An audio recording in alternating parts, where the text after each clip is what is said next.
Bueno, sí están. Ok. Buenas noches, muy buena noche a todos los que nos siguen por TNH, Tejiendo Nuestra Historia. Estamos transmitiendo desde el Alto. eh, Estamos a una temperatura de 9 grados centígrados.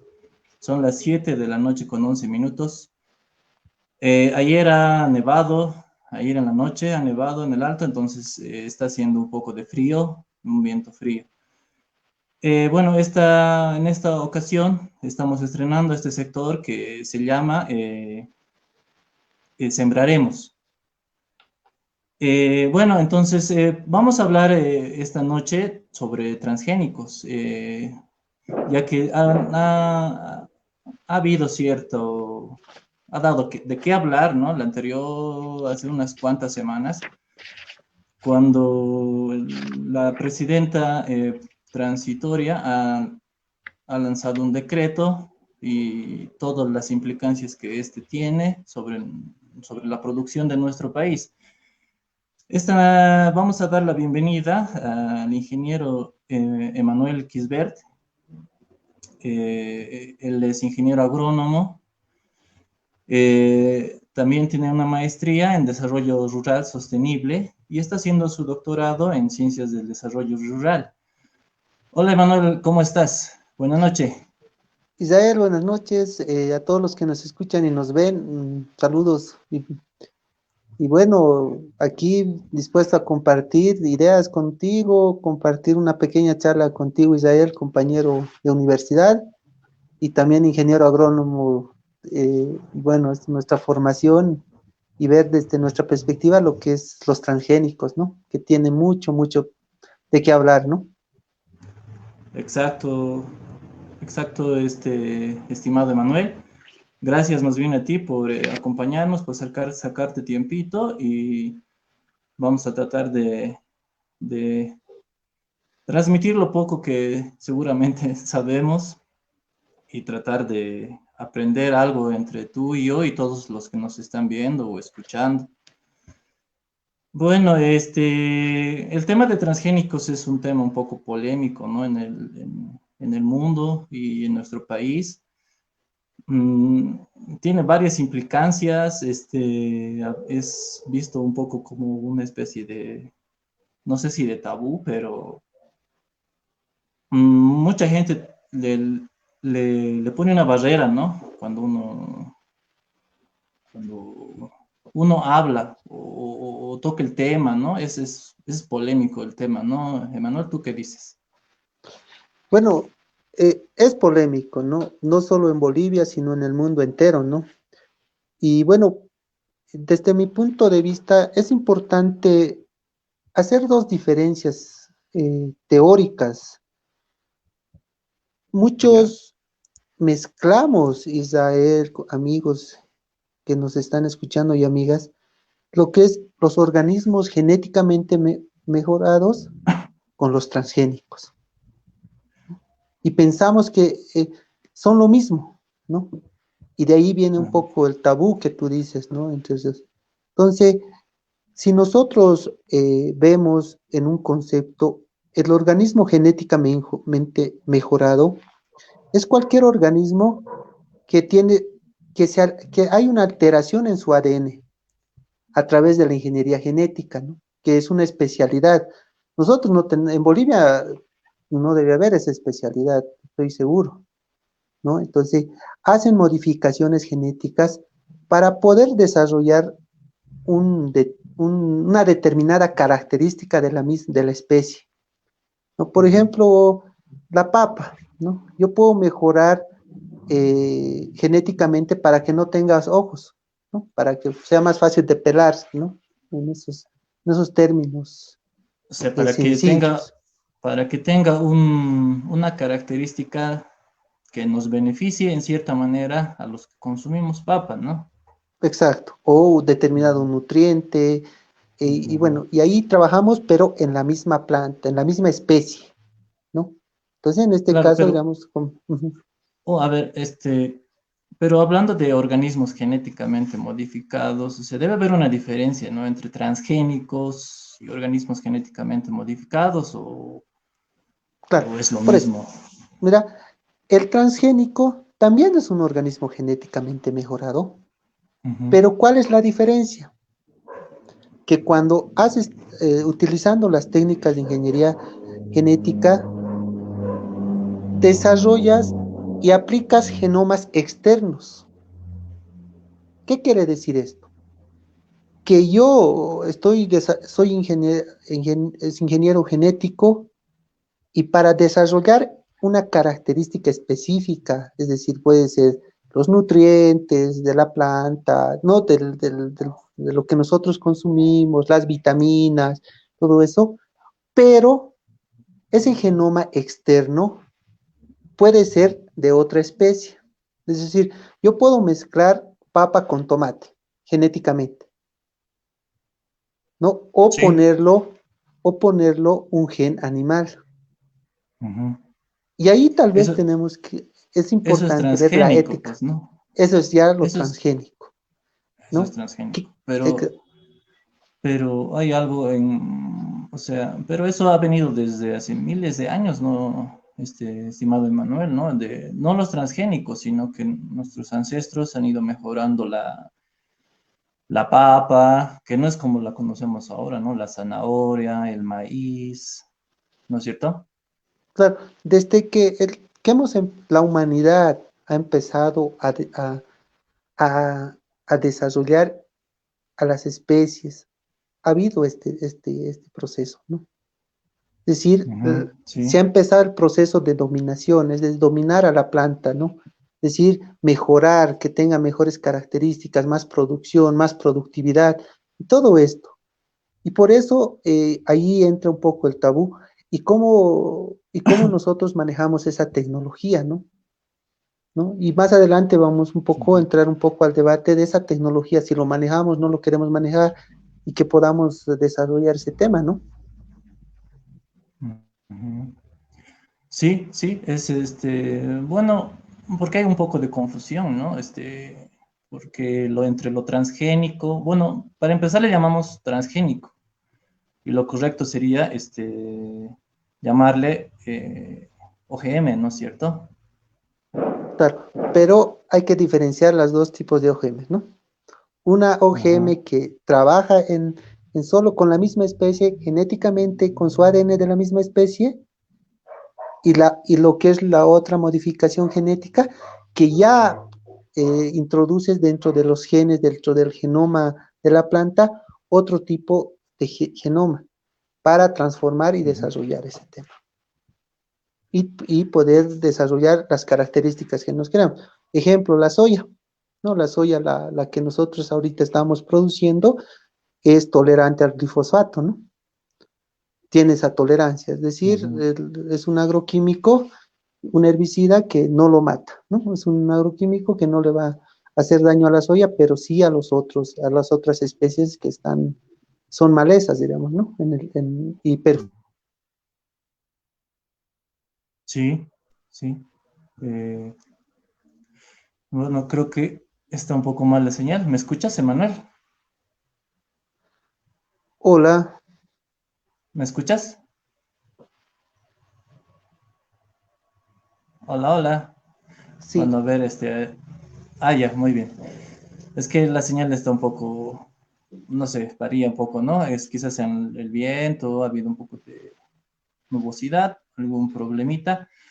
Pero como decía Emanuel, entonces el glifosato, ¿no? Respecto a la soya,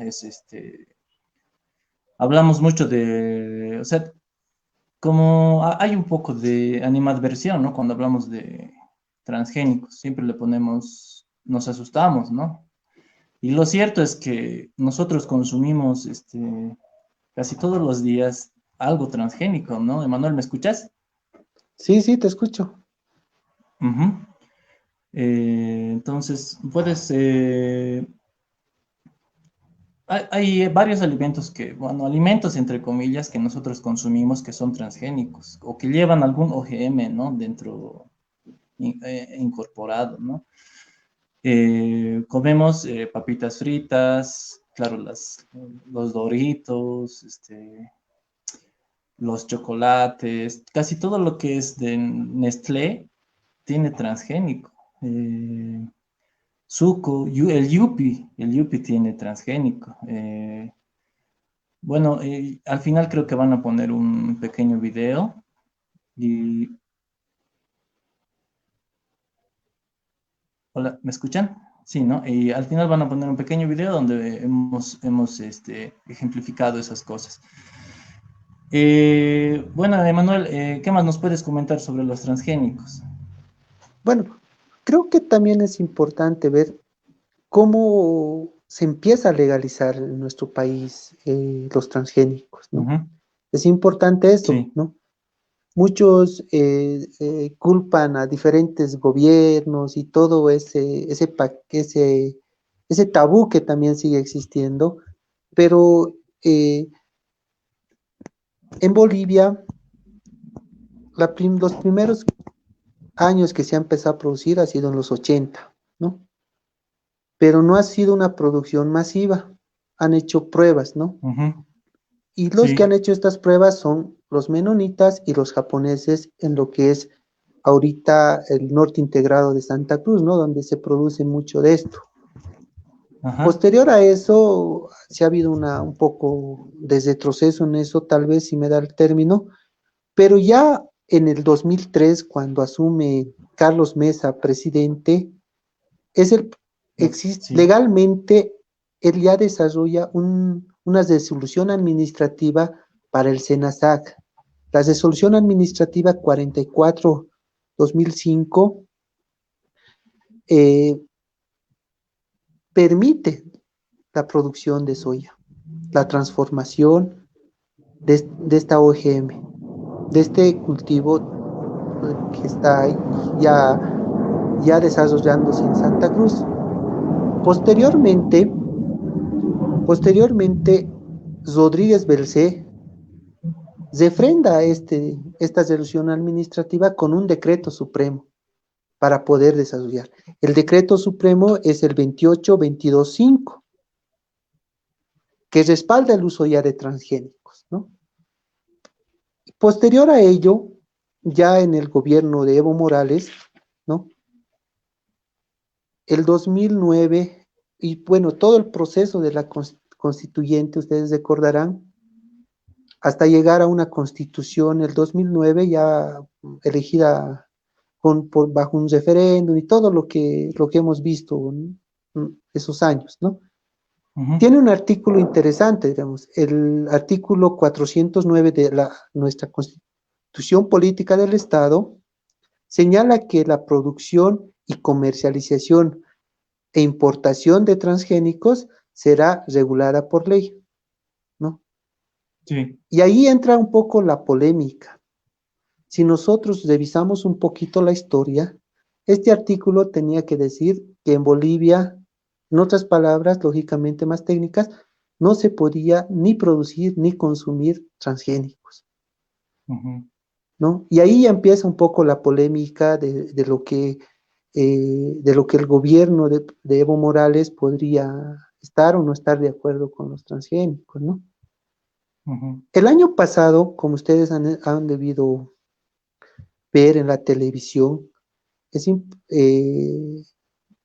en Santa Cruz se instala la primera industria de biodiesel, ¿no? Y para ello, el presidente Evo Morales realiza un decreto supremo, que es la 3474, que dice claramente en el único artículo que menciona este decreto supremo, de manera excepcional, se autoriza al Comité Nacional de Bioseguridad establecer procedimientos abreviados para la evaluación de la soya evento HB4 y soya evento instantáneo, ¿no? Eso es. Y Posteriormente, sí, eh, sí. este año, la presidenta transitoria hace otro decreto supremo, la 4232, que es similar al decreto de Evo Morales, pero aumenta otros cultivos. el maíz, la caña de azúcar, algodón, trigo y la soya que ya les he mencionado, ¿no? Esos eventos que están ahorita, esos eventos que también Evo Morales refrenda en su decreto supremo, ¿no? Digamos, intenta autorizar el- la producción de ese tipo de soya, ¿no? Ujú. Y bueno, pero esto ha empezado, no es que ha empezado con Evo Morales, ¿no? Así lo plantean, ¿no? Evo Morales Claro, eso ha hecho es, ingresar eso, la soya, ¿no? Ha autorizado el cultivo de transgénicos, ¿no? Eso es lo que exacto, dicen, ¿no? claro, eso es lo que las ONGs, los grupos que manejan y bueno, esa es la parte política, lógicamente, ¿no? Las ONGs que ahí están, los mismos productores agroindustriales que no quieren un poco o decir que otros presidentes han autorizado esto, ¿no? Ya les vuelvo a decir, el primer resolución administrativa para esto es de Carlos Mesa, del 2003, ¿no? Posteriormente, Rodríguez Belcé, lógicamente está Evo Morales la presidenta actual, la presidenta transitoria, aprueba, pero ya aumentando otros cultivos, ¿no? Ya el maíz, como les vuelvo a decir, caña de azúcar, algodón, trigo y soya. Entonces no es verdad que Evo Morales es el que está trayendo la soya. En 1980 ya se introduce la semilla de soya transgénica, como ya les hemos dicho, en pocas cantidades, pero desde 1980 hasta el 2005 que entra y el gobierno de Evo Morales, ya la producción de soya. Hay estudios que te dicen que desde el 80 hasta el 2000 hasta el 2003 3 y 4, ya la soya transgénica era el 80 a 90% de soya transgénica en Bolivia, ¿no? Y hay otros estudios más radicales que te dicen ya el 97% de la soya ya era transgénica para ese momento. Y por eso la presión política de los agroindustriales hace que Carlos Mesa apruebe esa resolución administrativa y lógicamente Rodríguez Belcé los defrende, ¿no? Los defrenda. Y luego ya Ujú. viene otra polémica que ya viene acompañado de aristas políticas, ¿no? Cierto, y tú hablabas de o sea, a ver, el decreto de Carlos Mesa o la resolución que hacías mención, o la de Belceo o la de Evo Morales, ¿no? Y también decías de la presidenta Áñez, ¿no? Que en realidad el que ha salido a promulgarla ha sido Óscar Ortiz, pero en Bolivia solo está autorizada la soya, ¿no es cierto? La soya RR, ¿no Exacto, ve? Entonces, sí. para los que nos ven, para los pocos que nos ven, quizás les interese saber qué es soya RR, ¿no? Claro, Ujú, ¿no? Bueno, como ejemplo quisiera tomar algo muy importante porque por la región que estamos, ¿no? Por lo que es Sudamérica. Quisiera tomar, por ejemplo, la soya Evento HB4, que lo hacen los argentinos, ujú, ¿no? Entonces, uno dirá, ¿qué es HB4? Es la tecnología que utilizan, ¿no? Entonces, es como decir la variedad desde mi punto de vista, ¿no? ujú, Entonces, esta tecnología HB4 es la utilización de un gel de girasol, lo que ujú, hablábamos hace rato. El gel del sí, girasol que le da y le confiere a los cultivos de soya generar resistencia a dos aspectos, a dos eventos climáticos externos, a la sequía y a la salinidad. Entonces, es la utilización de una tecnología. ¿no? Un paquete de tecnología. Eso es. Y lo mismo pasa en distintas variedades, no solo de soya, de maíz, hay maíz, también hay caña de azúcar, porque se utiliza de esa manera. Pero en Bolivia solo es la soya, hasta el momento es la soya RR es la que está, digamos, tiene el permiso para ser Exacto. cultivada, Que es, ¿no? que es tolerante al glifosato, ¿no? Al Glifosato. herbicida glifosato, ¿no? Eso Claro, es RR, tolerante. ajá, RR significa Roundup, ¿no? O sea, La empresa no, que lo hace. Round Ready, o sea, Sí, ¿no ve? Entonces, eso es exacto. soya RR. Entonces, ¿y el glifosato para qué sirve, estimado? No, pues es un herbicida, que como es un herbicida que es un herbicida sistémico, Ujú, pero que a la hora de la absorción de la soya no absorbe, ¿no? Pero sí sus enemigos externos, los herbicidas, las hierbas, si me da el término, que están a su alrededor. Entonces la ujú, soya no absorbe, pero sí los otros y puedas mejorar tu producción. Para los que no saben, si nosotros producimos y nos escuchan, si nosotros producimos papa, las malezas le quitan los nutrientes de la tierra y la papa no desarrolla mejor y su productividad baja, ¿no? Entonces, para eso nos sirve. Y ujú, eso, bueno, en Argentina hay movimientos muy fuertes, ¿no? En contra del uso de este glifosato, porque dicen que es cancerígeno. Hay estudios, ¿no? Que han determinado usar este agroquímico es cancerígeno en las zonas aledañas, ¿no? Porque no ustedes saben, lo han debido ver, o para los que no saben, cuando haces el uso de cualquier herbicida o insecticida o cualquier agroquímico, lo hacen a veces por avionetas, ¿no? Y en grandes ujú. cantidades, y sin decir que mi vecino no utiliza agroquímico y yo, si no le meten y la contaminación es no solo en tu terreno, sino es a los distintos lugares que pueda haber, ¿no? A los Sí, aledaños. sí. Entonces, la soya, que es más o menos desde la década del 80 que se produce, ¿no? Ha ido incrementando en su producción y ahora más o menos ha crecido más de casi un 500%, ¿no? Desde aquellas veces que se ha empezado a implementar. Pero esto nos beneficia a nosotros, ¿en qué nos beneficiará? Porque eh, se habla de la soberanía alimentaria, ¿no es cierto? Que aquí en este lado del país, en el occidente, en el altiplano, en los valles, prácticamente no se usa, ¿no es cierto?, transgénicos, porque únicamente está destinado para la agroindustria. Pero tiene pros y contras el cultivo de los transgénicos. eh, por ejemplo, como decías, Emanuel,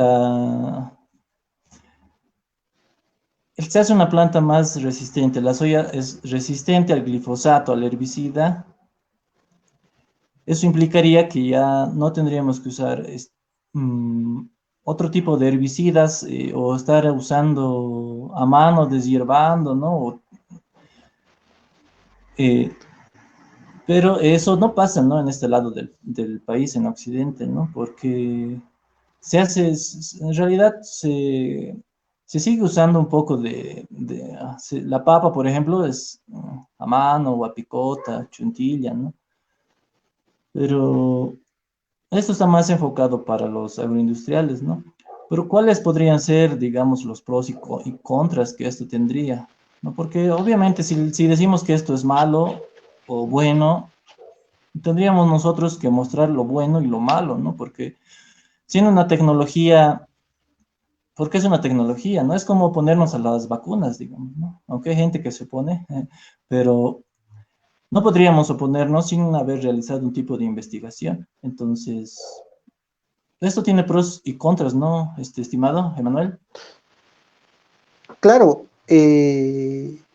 como todo tiene su pro y contra, ¿no? Es importante ver que la soya, si nosotros vemos las importaciones hacia otros países y qué es lo que nosotros exportamos más. La soya, por ejemplo, en Bolivia es el cultivo que más se exporta a nivel boliviano, ¿no?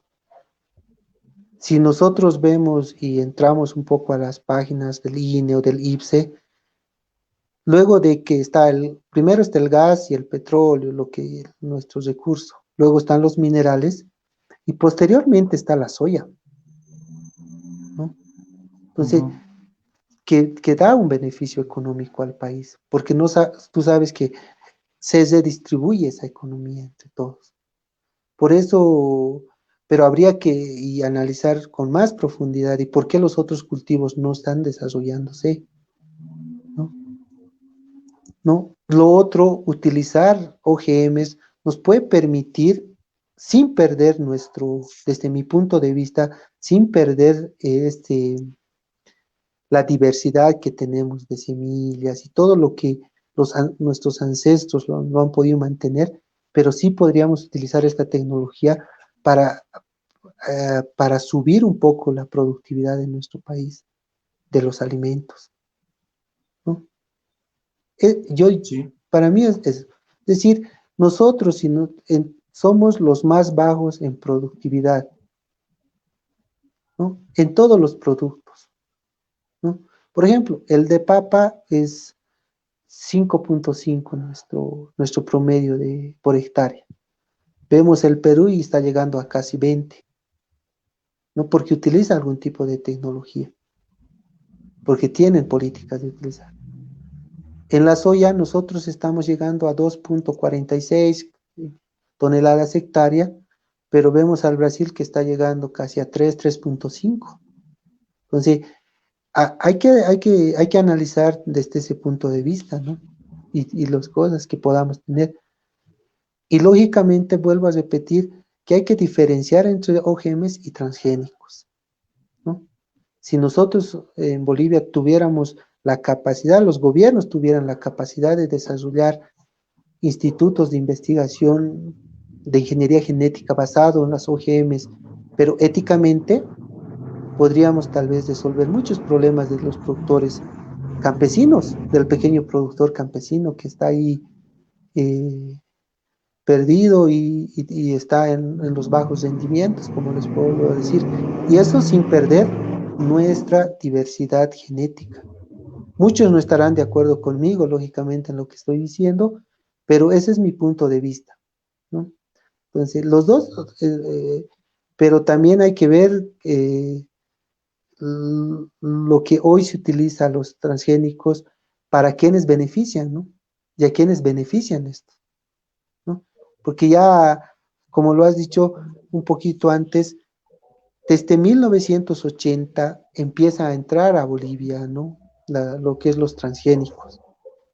No solo en Bolivia, sino en Latinoamérica, en América del Sur, el cono sur, lo que ahora se llama, ¿no? Y por eso a nivel mundial nosotros somos el granero del mundo, ¿no? ¿Y por qué? Ahorita, por ejemplo, si nosotros entramos al ranking de los 10 países que producen más soya, primero está Brasil, que le ha desplazado, antes era Estados Unidos, por ejemplo, el primer productor a nivel mundial. En el gobierno de Lula con muchos pros y contras, han empezado a desarrollar tecnología, han empezado a producir en mayores cantidades soya y el primero es Brasil. En tercer lugar está Argentina, si hablamos del cono, de lo que es Sudamérica. Luego está el sexto Paraguay, en noveno Uruguay y el décimo es Bolivia, ¿no? Entonces, también es importante hablar de dónde y para qué se utiliza la soya, el destino de la soya, ¿no? como tú ya has dicho, en cantidades pequeñas o más o menos consumimos soya, ¿no? Los aceites vegetales, ¿no? Después los alimentos para pollo, para ganado vacuno, para ganado, que es también en base a la torta de soya o la harina de soya. Entonces, como ahí nosotros tenemos que ver. Por ejemplo, es importante ver que, por ejemplo, Bolivia es el país que más consume pollo. Nuestro per cápita el año pasado estaba llegando al 56 kilogramos por, por, por persona. Y eso y también es alimento su alimento del pollo, de la gallina, ¿no? Es en base a la soya, ¿no? Y consumimos nosotros un poco de soya indirectamente, ¿no? Y de la soya transgénica, porque no olvidemos que según los estudios el 99% de la soya es transgénica. Yo ya dijera que es el 100% en Bolivia, ¿no? Ya no hay soya convencional, ¿no? Yo no, yo no he podido ver, ¿no? Eso es lo importante. Lo otro importante es ver qué hacemos con nuestra soya, a- a- cuáles son los mercados, ¿no? Y ahí tenemos que ver de calidad, por ejemplo, también. Si tenemos o no tenemos esa calidad. Por ejemplo, China prefiere la soya de Uruguay y de Brasil y de Argentina, ¿no? Los europeos quieren lo de Paraguay y nosotros nos quedamos en la región, la comunidad andina, Colombia, Perú, Ecuador y Venezuela, que no es un poco, ¿no? Entonces, no es parte de la comunidad andina, pero es uno de los que nos consume, ¿no? Pero ni siquiera nos consume en industrializado, nos consumen en grano. ¿Y cuál es lo rudo, digamos, desde mi punto de vista? Es que Colombia nos compra, Colombia lo transforma y lo exporta, ¿no? Entonces nosotros solo damos materia prima, ¿no? Lo otro que es para mí importante hablar, Israel, es el control corporativo que tiene esto. Y es ahí que, que está lo más recalcitrante que existe. Es decir, solo si nosotros vemos, hay 5 empresas que te dan los insumos. Solo 5, ese es el monopolio. Está Bayer, que antes lógicamente era Monsanto, pero ahora es Bayer Monsantos. Luego está DuPont. Luego está Chemachina, Sinergia y John Deere.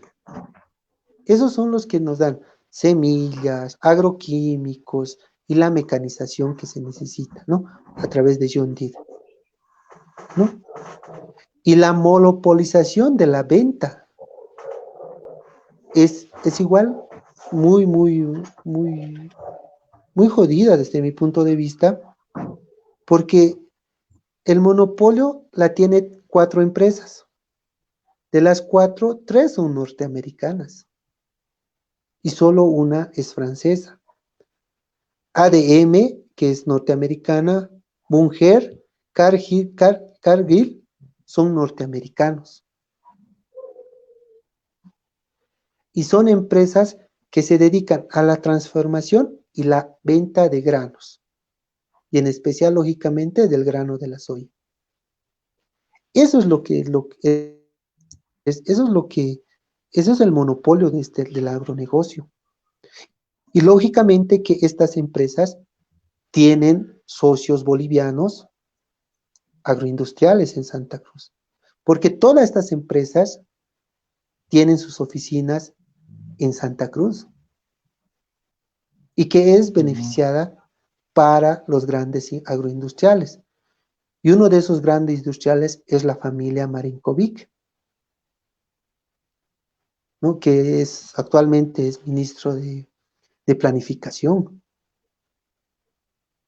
La familia Marinkovic tiene el monopolio también de alguna producción, de la producción y particularmente de la transformación. Eso es lo que pasa. Y por eso es importante que la gente sepa por qué muchas empresas no pueden producir ni semillas, ni la tecnología, porque es un monopolio extranjero. Ninguna de estas empresas es boliviana, toditas son transnacionales, ¿no? Y nuestro sistema de producción de la soya es de insumos externos. Es decir, que por ejemplo, los de la CAINCO y todos los agroempresarios de esa oligarquía agroempresarial dicen damos empleo y todo el discurso que escuchamos día a día, ¿no?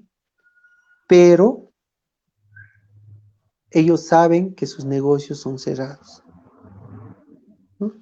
Ellos saben y son dependientes de estas empresas, o son muchas veces socios, ¿no? Y ahí viene el tema de las consecuencias socioeconómicas que puede haber en la región. Y no solo en la región de Bolivia, en Argentina, en Brasil, en Paraguay, en Uruguay, ¿no? Todo este paquete tecnológico viene, lógicamente, con la pérdida de bosques, la ampliación de la frontera agrícola, ¿no? Y ahí por eso hay que entrar al debate si esto es sostenible o no. Si esa tecnología que es utilizada, eso no es sostenible. Porque si puede ser sostenible, ya no te daría para seguir ampliando la frontera agrícola. Lo otro que es importante, altera los patrones de precipitación, los cambios que se están dando en el clima, ¿no? Porque la utilización de mecanización, no olvidemos que la mecanización agrícola, la energía que se utiliza es petróleo, es fósil, y es una de las que contamina bastante, ¿no? Después, en la parte social, por ejemplo, ya se Pero, escucha. Emanuel, tú estás hablando ahorita del petróleo, ¿no? Pero hay algo que no se, bueno, sí se sabe, ¿no? Pero no todos, ¿no? Los agroindustriales, o sea, que más o menos conforman el 5% de los productores del total, ¿no? Hay casi 900.000 unidades productivas en nuestro país y de esas 900.000, el 5% está conformada por los grandes productores que están en Santa Cruz y que se dedican a la agroindustria, ¿no? Que en su mayor parte es soya. Pero estos agroindustriales obviamente usan tecnología, usan maquinaria agrícola especializada, cosechadoras, sembradoras, y esa maquinaria usa diésel, y ese diésel está subvencionado por el gobierno. Más o menos al año estaba aquí, he encontrado un artículo donde, en realidad no es un artículo, es una entrevista que hace el señor, le hacen ese señor del CONADE. Entonces, él menciona que los agroindustriales no aportan el 0,04% de impuestos, prácticamente nada, ¿no? Y muchos se llenan la boca diciendo que los cocaleros pagan impuestos, que por qué no pagan impuestos. Sin embargo, ese 5% de los agroindustriales que invierten mucho dinero y no invierten a pérdida, ¿no ve? Reciben una subvención del diésel que al año es es más o menos de 700.000 millones de dólares, ¿no? A ver, perdón, déjame revisar bien. Es 150 millones de dólares. Se pierde, digamos, por no, en la subvención que le hace el Estado hacia ellos, ¿no? O sea, ahí hay también una especie de contradicción porque ellos solicitan cosas ahora mismo, la presión que se ha ejercido para el decreto de la presidenta transitoria para la implementación o la habilitación de más cultivos transgénicos, es justamente eso, porque ellos justifican diciendo que son los que aportan más, ¿no? Al país, que es el puntal económico, ¿no? Pero por eso me interesaba lo que tú decías sobre el petróleo, ¿no? Y lo que ellos hacen uso de eso, ¿no? O sea, de los derivados del petróleo, ¿no? Claro, hay que, es importante, Israel y los que nos ven y nos escuchan, tener algo bien claro. Los agroempresarios siempre han tenido alianzas políticas con los gobiernos de turno, ¿no? No olvidemos que en la época de Banzer se compraban tierras a 10 centavos, ¿no? Eso te dice la historia y los libros. Ujú. Siempre han tenido alianzas. Y si nosotros retrocedemos, podemos hablar hasta del plan Bohan, ¿no? Después del 53 en la revolución nacional y todo eso, pero siempre han tenido alianzas. Claro ejemplo es la subvención que se da en el diésel, como tú dices, la importación de maquinaria agrícola no se paga impuestos. Hay esa alianza, siempre lo ha habido, y eso es lo que hay que romper en algún momento. Y lo que tú decías, Ujú. Israel, es algo importante. Solo el 5% de los son em, grandes empresas en Santa Cruz. Lo otro Ujú. es pequeña producción, pequeños propietarios. Por eso tienen su asociación que es la ANAPO, ¿no? Ujú. La ANAPO Sí. es de los pequeños productores, pero solo el 5%, pero esos 5 agarran el monopolio y los someten a los pequeños productores para que dependan de ellos. Eso es lo que se ve en Santa Cruz, ¿no? El pequeño productor muchas veces no puede vender directamente y exportar directamente, sino tiene que pasar por las empresas que ya les he mencionado y algunas intermediarias que hay en Santa Cruz, Ujú. ¿no? Entonces, por Sí. ejemplo, las aceiteras, la transformación del aceite, que como lo he dicho antes, Marinkovic lo tiene el monopolio. Entonces, si el productor tiene que estar en contacto con ese monopolio, porque si no su producción se va al tacho, ¿no? Entonces, Ujú. tiene que someterse al poder de este monopolio agroempresarial. Sí. Hay, hablabas de la maquinaria, ¿no? O sea, ellos, los agroindustriales, necesitan maquinaria especializada. Entonces, ya me acuerdo del nombre del señor del CONAD, de Manuel Morales. Entonces, he encontrado un videito en el YouTube, pueden buscarlo. Habla, ¿no? De los transgénicos, pero es un poco más dirigido, o sea, porque habla de Evo Morales, que Evo Morales, que Evo Morales y Evo Morales.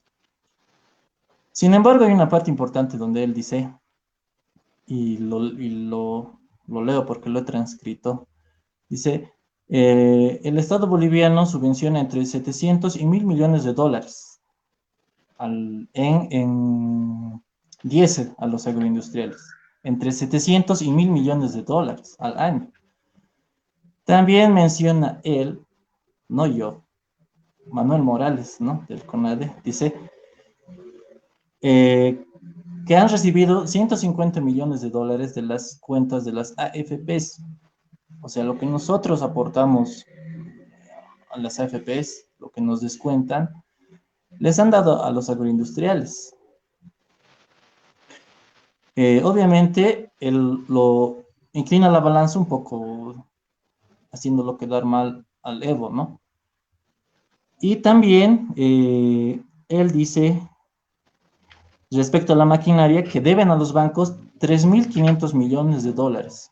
O sea, han recibido del Estado, reciben subvención del diésel del Estado, les han dado dinero de las AFPs y también los bancos, seguramente los bancos, porque también pertenecen a los agroindustriales, ¿no? Los ganaderos de Santa Cruz, los bancos más grandes del país. Entonces, han recibido varios favores, ¿no? Podemos poner favores, ¿no? Entre comillas, en el gobierno de Evo Morales. No, no tendrían por qué quejarse, ¿no? ¿O qué piensas vos? Mira, Isa, como y compañeros que nos escuchan y compañeras, como yo les he dicho, siempre el agroempresario ha hecho acuerdos políticos con el poder que nos gobierna, unos más, unos menos, ¿no? Ujú. Y es importante no caer en la retórica de algunos políticos frustrados desde mi punto de vista, que todo culpan a un gobierno, que al parecer no, no tienen el pensamiento, no leen la historia, no recuerdan la historia. Se ha dado el gobierno de Evo Morales, ha dado las AFPs, eso ha salido en las noticias, porque no olvidemos que, que este grupo de oligarcas agroempresariales, quieras o no, tienen el dominio de la alimentación en Bolivia, alimentación básica. No sé si te acuerdas, Isra y los compañeros, en el 2008, aparte que en el mundo había una crisis económica, perdón, una crisis alimentaria, Ujú. estos agroempresariales no querían, hicieron subir el azúcar, Ujú. Sí. ¿no? El azúcar, el arroz. ¿Y cuál era lo fregado que hicieron estos? El gobierno de Evo Morales, y eso es lo que no hablan los disque analistas. Entonces, el gobierno de Evo Morales el 2008 dijo, para el consumo interno y nada de la exportación, como política para nuestra seguridad y soberanía alimentaria. Porque quieras o no, el arroz y el azúcar es básico en la canasta familiar, de cualquier familia. Pero, ¿qué hicieron estos agroempresarios? No producimos ya azúcar, producimos alcohol y seguimos exportando alcohol. Y yo me pregunto, Israel y a los que nos escuchan, ¿eso no era un delito de lesa humanidad? ¿Dejar sin alimentos a la población? Sí, ahí, ¿no? Y por eso es importante, Isa, que veamos. Por eso es importante ver que si la soya transgénica que se está produciendo nos da y nos permite tener seguridad alimentaria, porque es moderada la contribución de la soya directamente a nosotros, ¿no? Sí, porque Esas cosas hay que analizar, ¿no? sí, porque directamente nosotros soya, como les decíamos, no consumimos, ¿no? Así, pasame bueno, carne de soya, tofu, ¿no? Que probablemente su transformación, no sea, no implique tanto procedimiento, ¿no? pero en realidad se usa, es más para la industria, ¿no? Chocolates, bebidas, casi todo tiene soya. Eh, bueno, hemos puesto en la página de TNH un pequeño video, ¿no? Donde más o menos se explica y se muestra qué alimentos, entre comillas, tienen soya y nosotros no sabemos. Y bueno, como decías, ¿no? Es una forma de monopolizar, ellos quieren monopolizar. Con el gobierno de Evo Morales han tenido varios beneficios. Ya hemos hecho como un recuento. Han recibido, tienen subvención de 10. Han recibido dinero de las AFPs. Han recibido dineros del banco que seguramente tienen un interés muy bajo. Y ahora ellos, que tenían muchos beneficios que ningún otro productor tiene, ¿no? Un pequeño productor no puede acceder a una maquinaria que cuesta $1 millón. Todo el paquete tecnológico que se usa en la producción de soya implica también una fuerte inversión. Ellos no solamente invierten el dinero a pérdida, ellos obviamente quieren una ganancia. Evo Morales, en su gobierno, de alguna forma les ha beneficiado. Sin embargo, lo que ha pasado ahora a la cabeza de el año pasado, ¿no? Aunque no estaba Marinkovic aquí, mmm, y lo han puesto después a Óscar Ortiz de ministro, y él al día siguiente, o creo que el mismo día que ha sido posesionado, han lanzado el decreto de los transgénicos, ¿no? Autorizando la producción, bueno, ¿no? Al comité, ¿no? Para que autorice Acelerar. la... Exacto. Ellos aún solicitan más beneficios. Con el gobierno de Evo Morales probablemente no se sentían representados, ¿no, Emanuel? Yo, lógicamente que no se sentían representados, ¿no? No olvidemos que, por ejemplo, antes de la constitución política actual que tenemos, la tenencia de la tierra era ilimitada. Es decir, vos ya podrías tener eh, la cantidad de tierras que puedas tener y que quieras tener. Ya los que hemos visto el referéndum para aprobar esa constitución, había una pregunta también, ¿no? ¿Cuánta cantidad de tierra quieres que tenga las propiedades de una persona en Bolivia? Y ya desde ahí ha empezado a cortarles. Es decir, una persona en Bolivia solo puede tener 5.000 hectáreas como máximo, pero tiene que demostrar su, su función económica y Económica, social, social. claro, ¿no? Sí. Entonces, por ejemplo, ellos querían, yo me acuerdo, y los que recuerdan la historia, cuando se estaba debatiendo en la constituyente este tema, querían poner que un ganado vacuno tenga 20 hectáreas, 10 hectáreas, ¿no? Y se bajó, en tanta la lucha de ahí, se bajó a que por un ganado vacuno es 5 hectáreas. Ujú. Y hubo ese proceso de recortar tierras.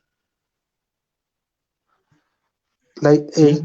Hay que recordar, Israel, por ejemplo, cuando Y el viceministerio de Tierras iba a rescatar a nuestros hermanos indígenas en el Chaco, porque el terrateniente se agarraba su tierra y los indígenas y los campesinos eran parte de su tierra y eran esclavizados. Lo mismo en el Beni, lo mismo en los bazaqueros en Pando. Y desde ujú. ahí han empezado, y no se han empezado a representar, porque ya han dado manos a torcer, ¿no? Ya el gobierno dijo, no, no, no, ustedes son empresarios, todo lo que quieran, les vamos a dar sus beneficios porque también dan economía, pero también jueguen nuestras reglas. No olvidemos, Israel, que antes el Ministerio de Asuntos Campesinos, ¿no? Agrarios, lo que era antes, y ahora el Ministerio de Desarrollo Rural y Tierras, siempre era un agroempresario. ¿Quiénes lo ponían? La CAO. En el gobierno de Evo Morales llega la Nemesia Chacollo y empieza a romper ese monopolio que ellos tenían, ¿no? A pesar de que les ha dado beneficios, y los beneficios grandes a la agroindustria Evo Morales, ellos nunca se van a sentir representados por un gobierno indígena campesino.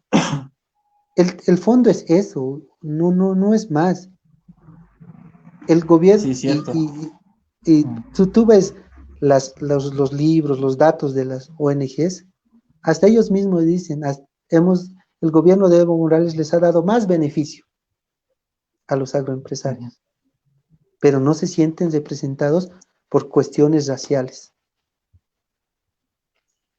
Bueno, se ha vuelto político la charla, entrevista, y además nos hemos desviado un poco de los transgénicos, ¿no? Hemos acabado hablando de la tenencia de tierras, de los agroindustriales, que obviamente va relacionado al tema de transgénicos, pero digamos ya un poco para concluir la charla, entrevista, estimado Emanuel.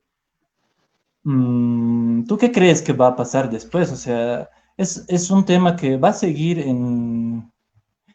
va a ser coyuntural de aquí a un tiempo, es un tema importante. Nosotros como país no podemos quedarnos tampoco rezagados tecnológicamente. Lo ideal fuera que nosotros mismos podamos desarrollar nuestra biotecnología, ¿no? ¿Tú qué crees que va a pasar en un futuro, ¿no? Respecto a este tema. El poder económico y político que ahorita tienen los agroindustriales no va a permitir que ningún gobierno retroceda en eso, ¿no? Ellos ya tienen el poder ahí. Lo que yo siempre planteo y digo es que el campesino tiene que empezarse a empoderar de esa tecnología. Quitar las subvenciones a estos grandes productores y empezar a subvencionar al pequeño productor para que empiece a competir con las mismas tecnologías. Es importante que el Estado tenga un verdadero instituto de investigación agrícola, pecuaria. Eso es bien importante. Y lo otro es despojar a las ONGs. Tú sabes que las ONGs, por seguir recibiendo plata de extranjeros, plata extranjera, y muchos de estas empresas que agarran el monopolio aportan, ¿no?, a las ONGs indirectamente, porque es parte de su función social a nivel internacional, que siguen metiéndole al campesino que los transgénicos va a ser pérdida de biodiversidad, que el campesino tiene que ser el cuidador de esta diversidad, agrobiodiversidad y todo lo que tenemos. Pero los agroindustriales están avanzando, siguen avanzando, y el pequeño productor sigue rezagado, ¿no? Tenemos que tener que el gobierno, a través del gobierno, universidades que están súper retrasadas en nuestro país, puedan desarrollar tecnología y puedan hacer investigaciones en ingeniería genética, pero no para los agroempresarios, sino para también el pequeño productor campesino, ¿no? O sea, los beneficios para la agroindustria tienen que ser también los mismos beneficios para el pequeño productor, para que pueda empoderarse de las tecnologías.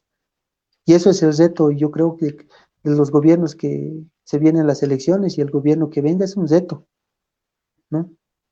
Y hay que reencaminar, y lo digo con mucha sinceridad, Israel. Yo leí el plan de Luis Arce Catacora, decía los biocombustibles para transformar la matriz energética. Si nosotros ahorita, Israel, tenemos la verdadera transformación energética a través del litio, de la industrialización sostenible del litio. Para terminar, por ejemplo, un ejemplo bien grande, China ya tiene tecnología agrícola basada en energía de litio, es decir, en energía eléctrica, la energía que... Sí, entonces, a eso tenemos que llegar. Y si uno lee también de Áñez, su plan de gobierno es agroindustrial. El de Mesa, agroindustrial. Y entonces tenemos que nosotros los profesionales intentar incidir a que el campesino se empiece a empoderar de las tecnologías. Muchos no estarán de acuerdo, muchos no van a estar de acuerdo conmigo porque está el tabú de los transgénicos, pero es la única forma de desplazar al agroindustrial es que el productor, el mediano, pequeño productor, se empodere, porque son los que más producen en este país. sí. Y, en eso coincido un poco contigo, Emanuel, porque no podemos tampoco taparnos los ojos y ciegamente, sin conocer el tema, rechazar algo, ¿no? Hay personas que sin ningún estudio científico se oponen a las vacunas, ya esa será su opinión.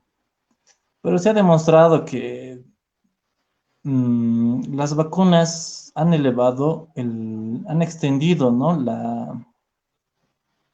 El tiempo de vida de las personas, ¿no? Sin eso, moríamos más antes, nos enfermamos y moríamos. Entonces, la, los transgénicos incorporan ciertas características beneficiosas para quizás no usar, bueno, esos serían como los pros, ¿no? Mayor productividad, se usaría menor se usaría menor pesticidas, ¿no? Herbicidas. Quizás se podría incorporar algún tipo de vitaminas para el consumo, ¿no?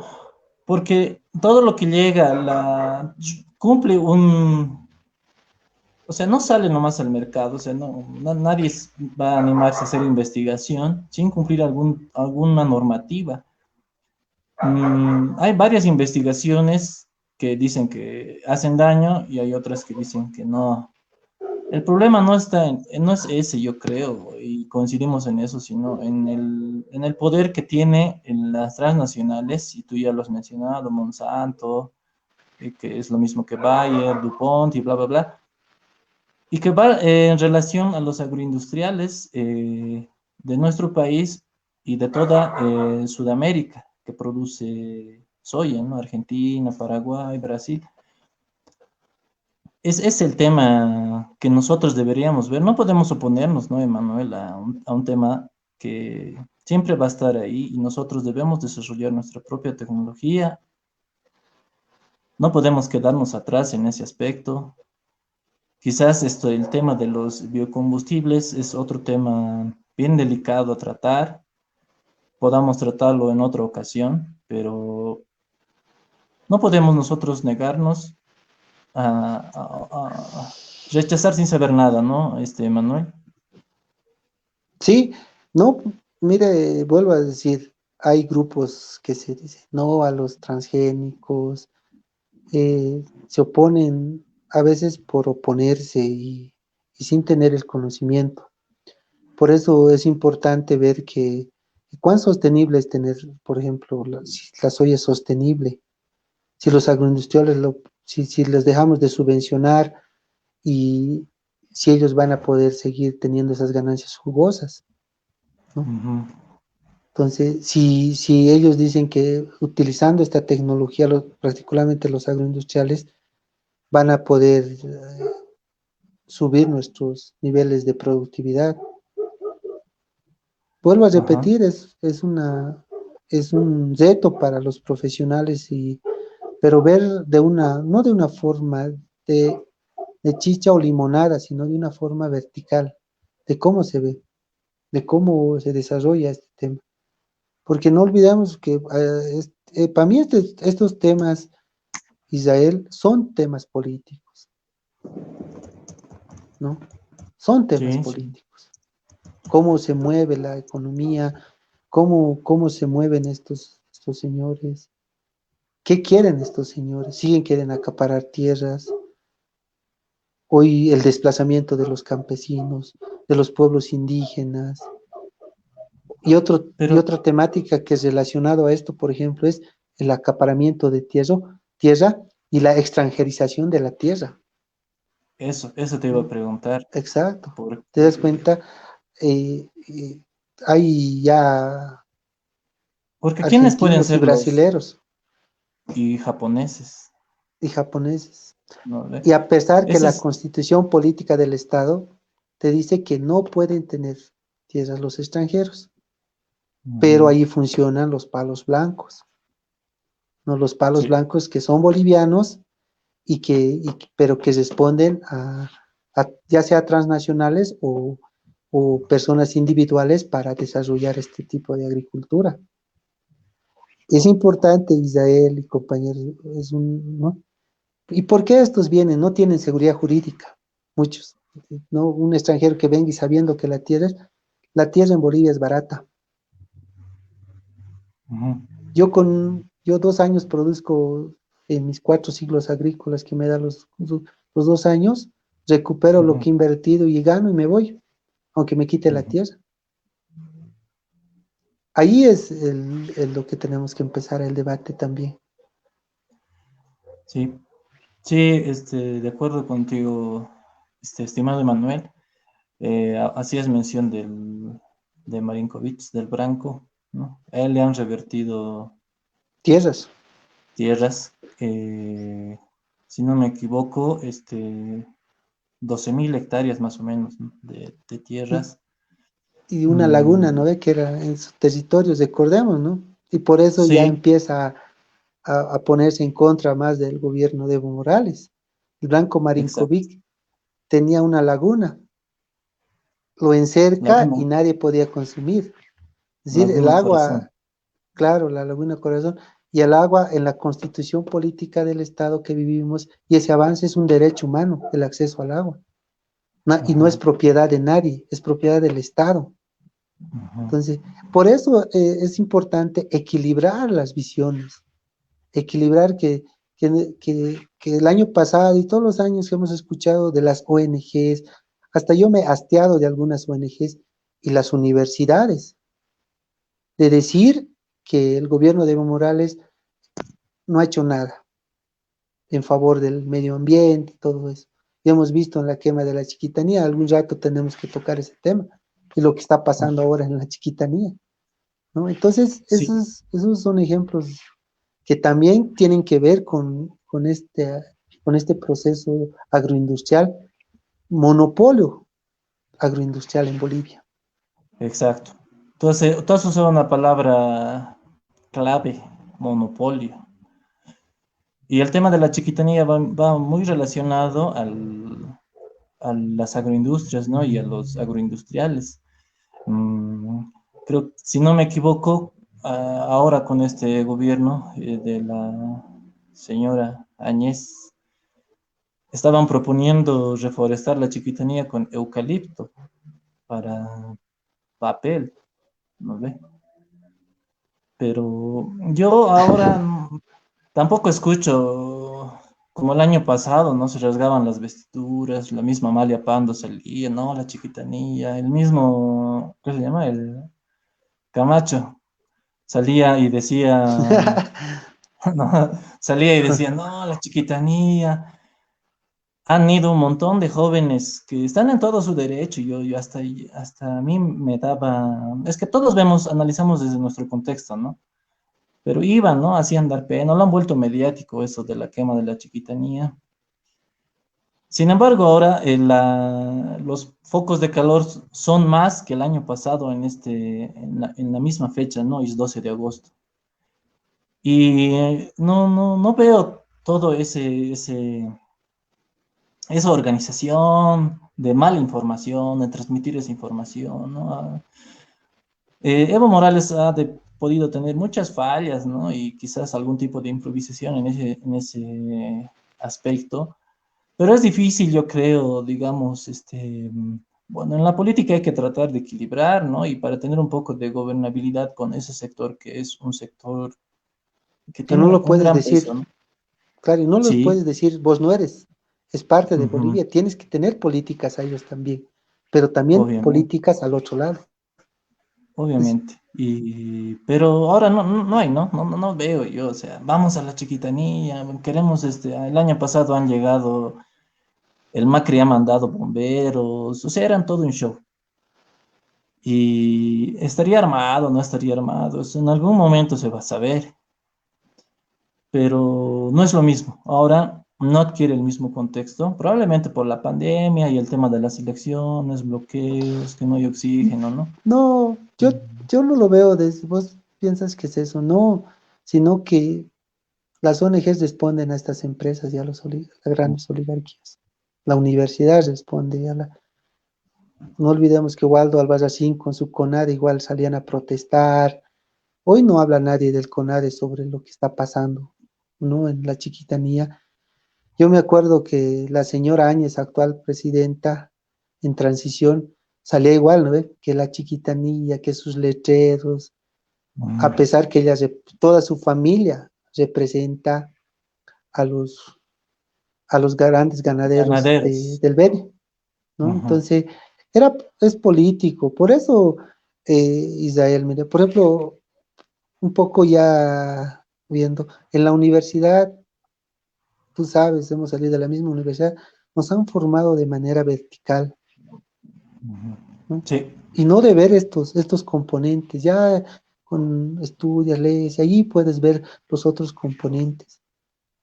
Las ONGs responden a ellos, ¿no? sí, Lo responden. mismo los medios de comunicación, lo mismo las universidades. Bueno, sí, seguramente vamos a tener, algunos van a estar de acuerdo, otros no. Claro, Ese es tema político, en cierta forma, es personal, medio subjetivo, pero ya para concluir y para no aburrirles más nos están observando 1 millón de personas. Eh, hay que plantear propuestas, decías tú, ¿no, Emanuel, a futuro sobre este tema? sí, eso es Israel y los que estamos en el tema y los profesionales jóvenes que venimos de madres campesinas, indígenas, mineros, obreros, choferes, gremialistas y todo eso, es el reto que nos toca en nuestros nuevos años. Para mí es, como te vuelvo a decir, el campesino se tiene que empoderar de la tecnología. Tenemos que democratizar la tecnología y que no solo Ujú. el acceso sea para algunos. Ya ahí el campesino dirá sí o no, ya es una visión de ellos o de las personas. Tú sabes, en el trabajo que hacemos nosotros los agrónomos, yo he estado en diferentes lugares y si al campesino le haces empoderar de su tecnología y que lo maneje bien, lo hace de la mejor manera, ¿no? Yo he estado en Pando hace años y he sido el primero que he llevado mecanización, parte de la mecanización agrícola e infraestructura productiva allá y hay resultados interesantes, hay resultados. Que te pueden decir, no, que Pando solo es para madera y colecta de no sé qué. No, se puede, manejando la tecnología de buena manera, ¿no? La tecnología. Como tú dices, muchos no van a estar de acuerdo conmigo y con lo que estamos haciendo ahora en esta charla entre dos agrónomos que están allí, pero es hora de hacer propuestas. Nosotros somos los llamados, nosotros somos los llamados, porque ya sabemos que las universidades responden a un poder político muy retrógrada desde mi punto de vista, pero nosotros tenemos que hacer investigación y una propuesta, ¿no? Una propuesta de cómo el campesino se tiene que desarrollar y cómo se tiene que empoderar el campesino de estas tecnologías. Pero el Estado es fundamental para eso. Sí. Sí, tienes mucha razón, Emanuel. Para sintetizar, la democratización de la tecnología es bien importante. Debemos tener nosotros nuestra propia soberanía tecnológica, desarrollarla, investigar y bajo nuestras propias investigaciones decidir nuestro futuro, en este caso, productivo. No podemos cerrarnos y decir no a los transgénicos, no a los herbicidas, no a los pesticidas, porque es una tecnología que ha sido hecha para mejorar. Probablemente en el transcurso ya, en el mundo todo es económico, todo es, si no tienes rentabilidad no sirve, ¿no? Y, pero nosotros, como decías, estimado Emanuel, debemos nosotros investigar y desarrollar nuestra propia tecnología y no cerrarnos a producir más. Debemos exportar, cambiar la matriz energética, como decías, de litio. Y nosotros como jóvenes profesionales debemos plantear esas propuestas. A algunos les agradará, a otros no, pero esa es nuestra tarea, ¿no? Cada uno tiene un enfoque diferente, pero podemos ir construyendo un país grande y probablemente una vía Yala, ¿no, Emanuel? Gracias, Sí, no, Emanuel. A ver, ya para despedirte y despedirnos, un último comentario, por favor. listo. No, Israel, primero agradecido por la invitación, un saludo a los que nos escuchan y a los que nos están viendo, un saludo a los compañeros de Argentina. Y también es importante recordar que teníamos que tener este año ya un viceministerio de Ciencia y Tecnología, ¿no? Pero ¿qué ha pasado? Entra un gobierno retrógrada de pensamiento y más bien en vez de aumentar ministerios, cierra ministerios. Mm, Y bueno, damos pasos, queremos dar pasos adelante, pero estamos retrocediendo, ¿no? Ahí, mm, vuelvo a decir, tenemos que democratizar la tecnología al pequeño y mediano productor y desarrollar una agricultura sostenible. Y se lo puede. ujú. Se Saludos, puede. Israel, y saludos a los compañeros y a las compañeras que nos escuchan. Bueno, gracias, Emanuel, por acompañarnos, por tu tiempo, por transmitir algo de lo que sabes y hemos aprendido ambos, un poco de cada uno. Esa es la tarea que nosotros como TNH queremos transmitir. A veces es difícil poder transmitir los conocimientos que a veces son un poco complicados, como es este tema. Mm, Hay muchas cosas técnicas en medio, pero espero que hayamos podido contribuir con algo, ¿no? Y bueno, pues muchas gracias. Son las 8:28 en este momento. Muchas gracias. Yo me despido, Israel Romero, y será hasta el próximo programa de Sembraremos. Nos vemos.